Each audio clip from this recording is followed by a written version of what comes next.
Good morning, everyone. Lesley Myrick here, interior designer and business coach with Nancy Quinn. Today is Wednesday, and it is Website Wisdom with the fabulous Teresa Schlup. Welcome, Teresa. Thank you so much thank you for having me too. Oh, and I'm excited about this topic because ChatGPT AI is, I joke that ChatGPT is my robot boyfriend and my assistant and everything, and solves all my problems in the world. So I love that you are talking about using tools like ChatGPT to do blogs, websites, content, and teaching us how to do it properly so it doesn't sound like it was written by ChatGPT. So tell us a little bit more about this. Like, what are the signs that we're looking for, and how do we make our robot boyfriends work for us? So thank you for that. So I call my robot boyfriend Sparky. That is the name I gave ChatGPT. And it is a great tool. And I know there's still a lot of controversy around AI. And you'll see, like we were talking before we hopped on, where somebody says no AI responses. Like, I understand where they're coming from, because we all want less generic. We want more genuine. We want more authentic.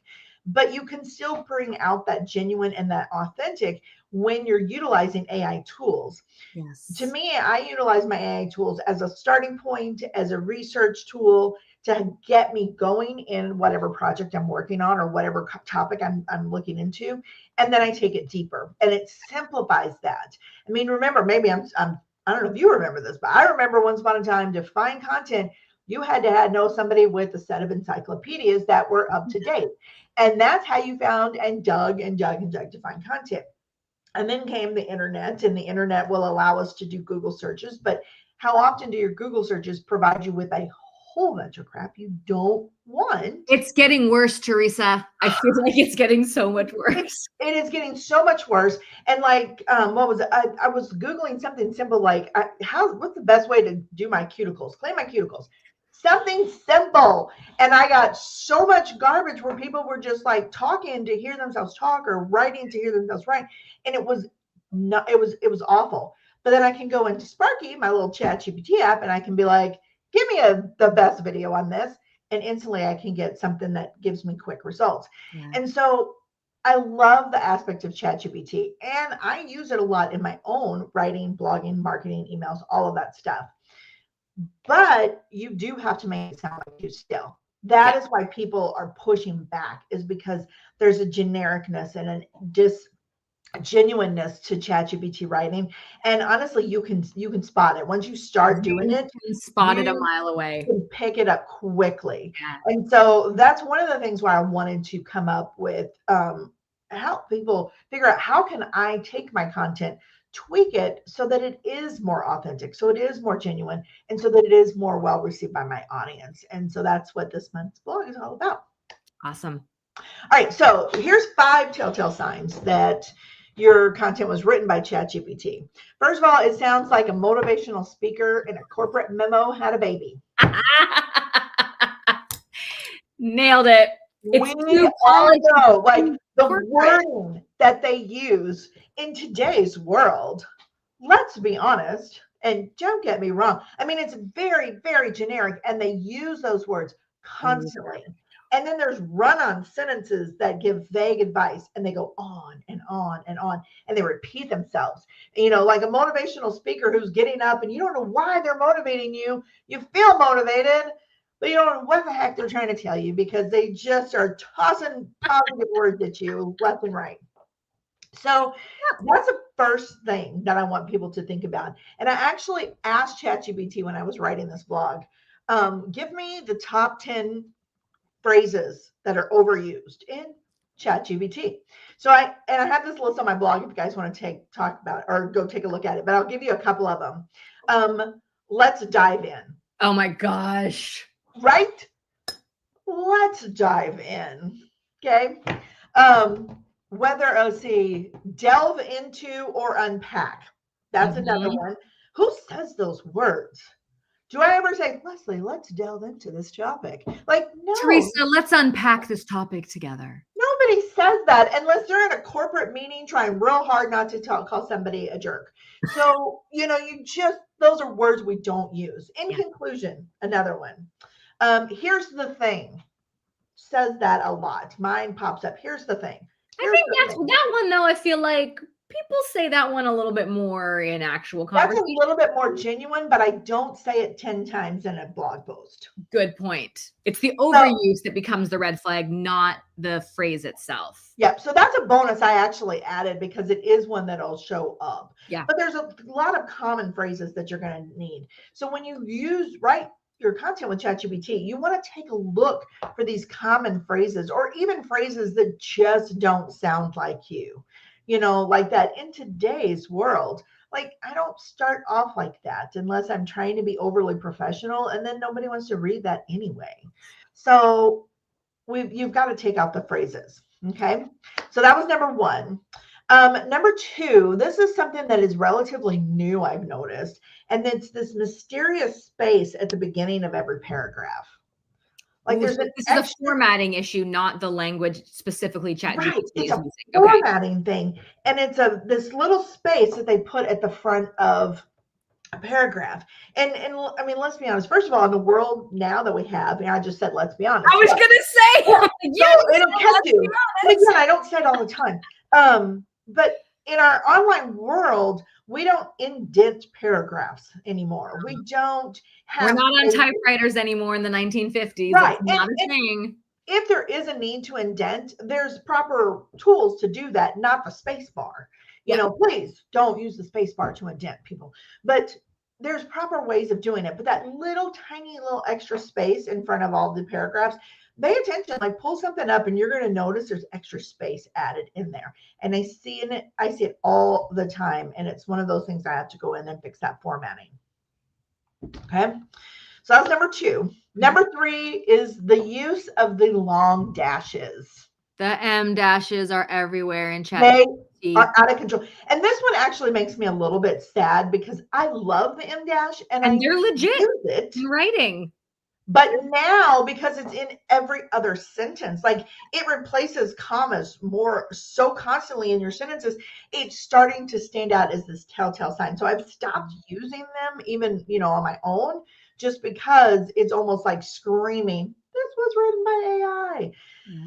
It makes me sad, but the M dash is a favorite of AI. What I'm finding fascinating with the M dash thing is I have programmed my ChatGPT robot assistant boyfriend to say never use M dashes.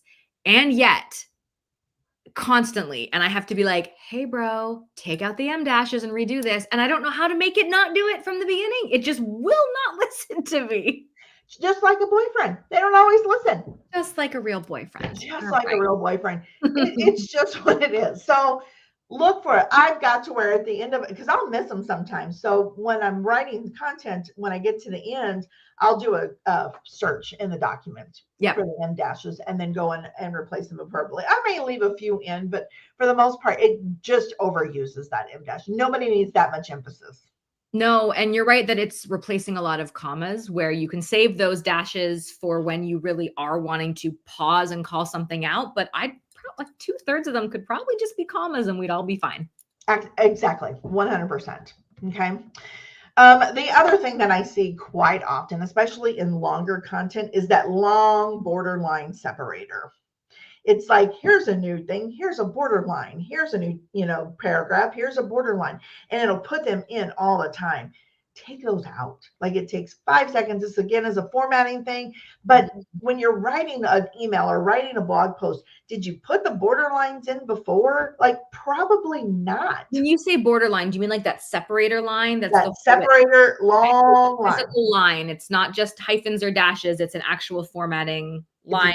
Formatting line. I gotcha. Yep. And I see that showing up a lot in content that has not been finessed or not been tweaked and anything like that. And it just has an amateur look, in my opinion. And it's not something that adds value to the content that you're reading anyway. So take those out. All right. And then the fifth sign that you're using AI is the titles are really formal and have a colon separator. And have a colon. That's what I was going to mention. It's always like you're right. It's like an academic paper title. Right. Marketing strategy, how to make your business thrive. Like, no, this isn't a term paper. That's not what we're wanting to write. And that's actually the example I use in my blog, is it looks very much like a term paper. Yeah. Okay. So the good news is I'm going to say don't avoid using AI. I know some people don't like it. They might be closet users, I suspect.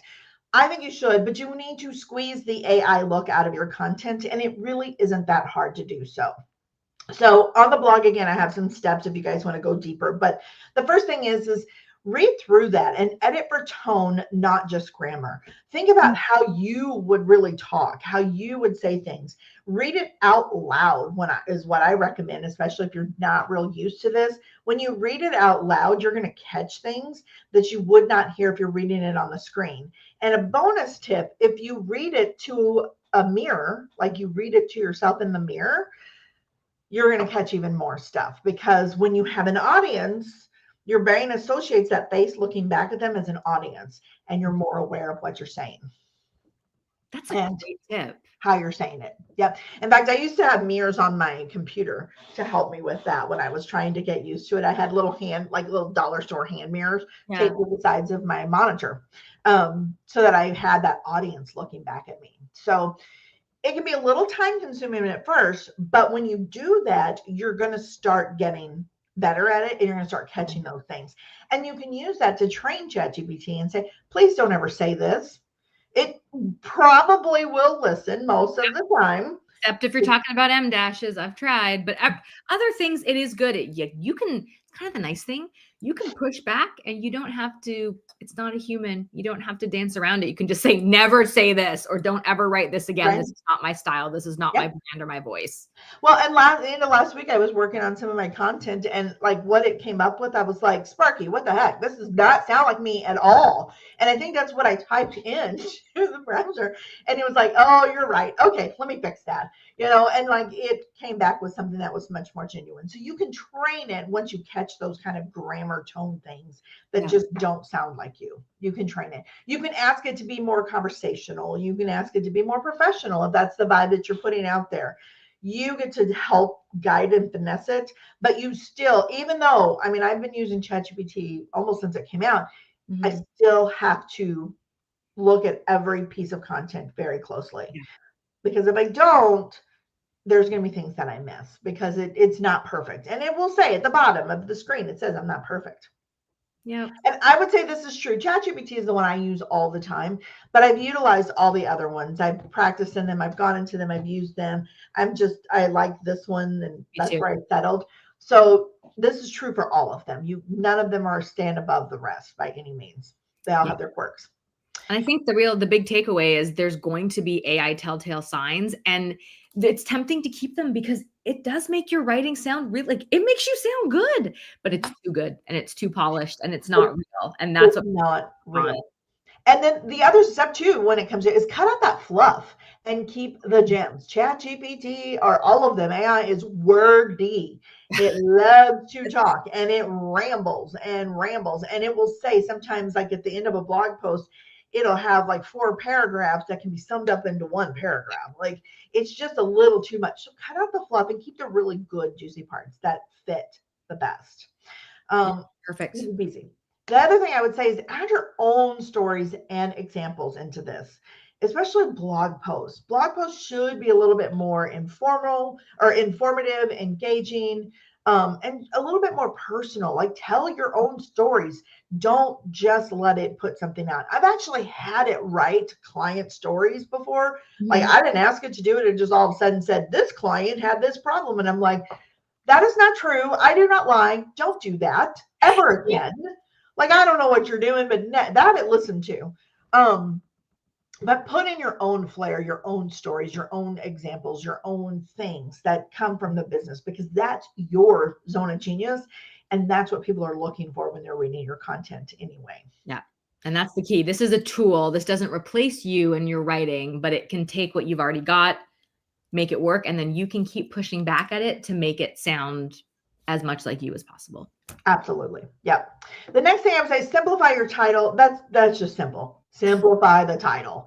Take out the colon, make the title sound more engaging, more something that will grab the attention of your audience and just simplify the title. And then always check for those weird spacing, formatting issues and things like that. Yeah. Those 5 little tips, and actually on the blog, there's an image that you can like save to your phone in case you want to remember them. You can save them to your computer or whatever and have that little checklist available to you all the time of the things to check to un-AI your content. If you do that, then honestly, you're going to be in a much better position when it comes to utilizing the AI. It's a huge time saver. It can be. Sometimes it's a time drainer, like all technologies, but it can be a really big time saver and simplify a lot of the day-to-day tasks. Yeah. You just want to make sure that at the end of the day, you are the center of your content. You got it. Teresa, thank you. Your blog is always so interesting and informative. I'm on your email list and I love checking out what you've got for us there. She's at caffeinecreative.io, and so much great information about AI and marketing and web and all the things. So Teresa, thank you so much for being here. I hope everyone checks out this blog post and saves that image because it's a great quick reference of everything we ran over today. And we will see you again here next time, Teresa. Sounds good. Thanks, everyone. Bye, everyone. Bye.